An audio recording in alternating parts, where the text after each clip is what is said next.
अस्सलाम वालेकुम दोस्तों, मैं इसरार।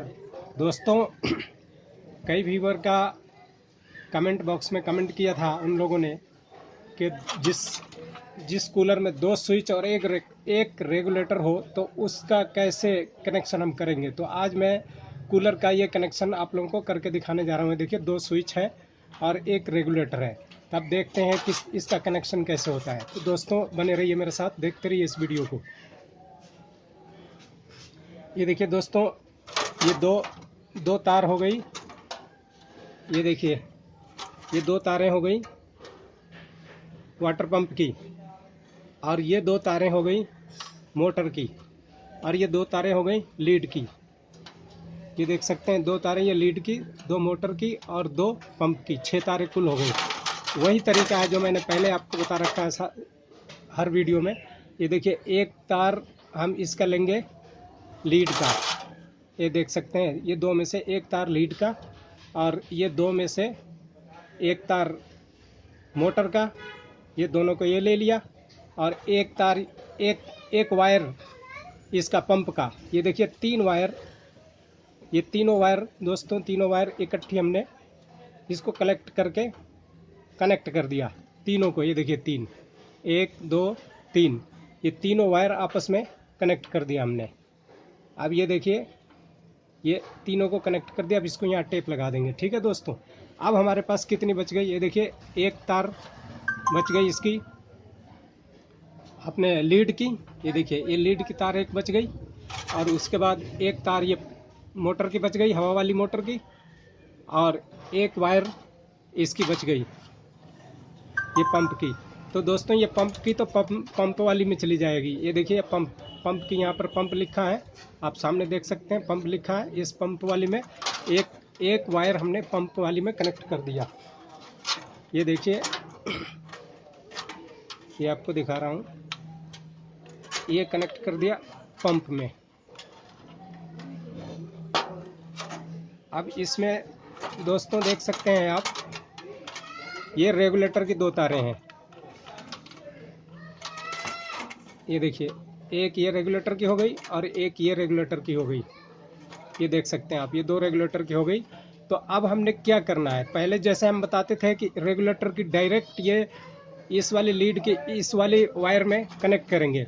तो अब हमें चूंकि एक स्विच से भी करना है, तो इसको अब हम क्या करेंगे, इसको लाएंगे स्विच में। इसको डायरेक्ट हम रेगुलेटर में अब नहीं देंगे। और रेगुलेटर वाला जो ये वायर है, ये वायर देखिए यहाँ से जुड़ करके आई हुई है। ये देखिए, आप देख सकते हैं, ये रेगुलेटर वाला वायर ये इस स्विच में लगाएंगे। और जो पहला पॉइंट है, जो खाली पॉइंट है, इस पॉइंट में अब हम ये लीड की तार को इस पॉइंट में कनेक्ट करेंगे। देखते रहें।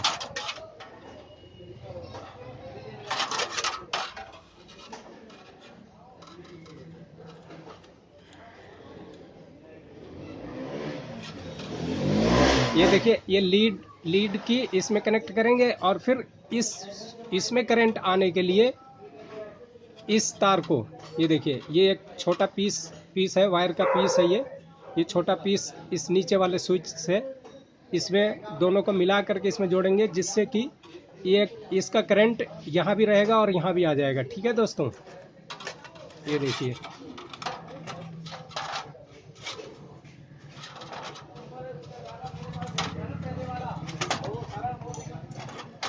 ये देखिए, ये दोनों तार हमने आपस में कनेक्ट कर दिए, और ये कनेक्ट करके अब दोनों तार को हम यहाँ पे जोड़ देंगे। आप देख रहे होंगे, ये देखिए, ये कनेक्ट कर दिया हमने। अब ये देखिए, इसको टाइट कर दे रहे हैं। ये दोस्तों, ये टाइट हो गया। ठीक है, अब ये देखिए, अब ये करंट हमारा इस लीड में से एक, चूंकि डायरेक्ट ये करंट तीनों चीज़ों में चला गया, एक हवा वाली मोटर की वायर में और एक पंप वाली वायर में, ये दोनों में ये करंट पहुंच गया। अब इधर भी दोनों में चाहिए, ताकि इसको रिडायरेक्ट करने के लिए, इनडायरेक्ट करने के लिए। तो ये देखिए, यहाँ से इसमें करंट आ गया और इसमें से इस स्विच में करंट आ गया। अब इसको हमने रेगुलेटर के वायर को इसमें क्यों नहीं जोड़ा, क्योंकि फिर डायरेक्ट इसमें करंट चला जाएगा। अब चूँकि हमें डायरेक्ट नहीं लेना है, इसमें इनडायरेक्ट करके लेना है। तो देखिए, अब यहाँ से जैसे हम स्विच ऑन करेंगे, स्विच ऑन करेंगे तो इस पॉइंट से इस पॉइंट में करंट आ जाएगा दोस्तों, इस पॉइंट में से इस पॉइंट में करंट आ जाएगा। और फिर जैसे इस स्विच चालू करेंगे और फिर ये रेगुलेटर को चालू करेंगे तो रेगुलेटर में करंट आएगा। ठीक है दोस्तों, ये है इसका इस तरह से। और थोड़ा सा और आपको एक ट्रिक बताऊंगा। अब देखिए, अब बच गई हमारी ये मोटर वाली एक तार। तो अब मोटर वाली इस तार को हम जोड़ देंगे यहाँ पे, ये रेगुलेटर की तार में, वैसे ही जैसा पहले हमने जोड़ा था वही सेम तरीका है। ये दोनों वायर आपस में, देखिए जो मोटर की तार वायर एक बची थी और ये रेगुलेटर की वायर, ये सेम, ये तो पहले की जैसा जुड़ेगा, ये पहले की जैसा हमने जोड़ दिया। अब इसको मैं टेपिंग करता हूँ। टेपिंग करने में थोड़ा 1-2 मिनट का वक्त लगेगा, तो हम वीडियो को पॉज कर लेता हूँ थोड़ी देर के।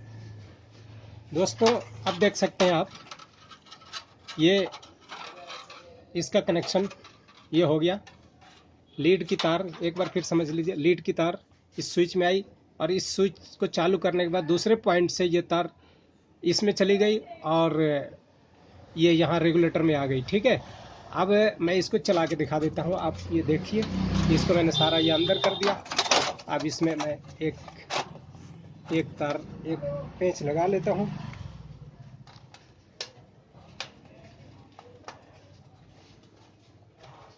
ये देखिए दोस्तों, मैं अब आपको दिखाता हूँ।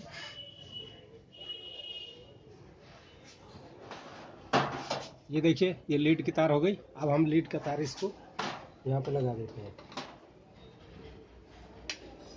ये देखिए दोस्तों, अब इसको हम चालू करेंगे तभी इससे, अब देखिए ये मैं, आप देख सकते हैं, ये चालू करने के बाद भी देखिए मोटर नहीं चल रही है। ठीक है, ये देखिए बंद हो गई।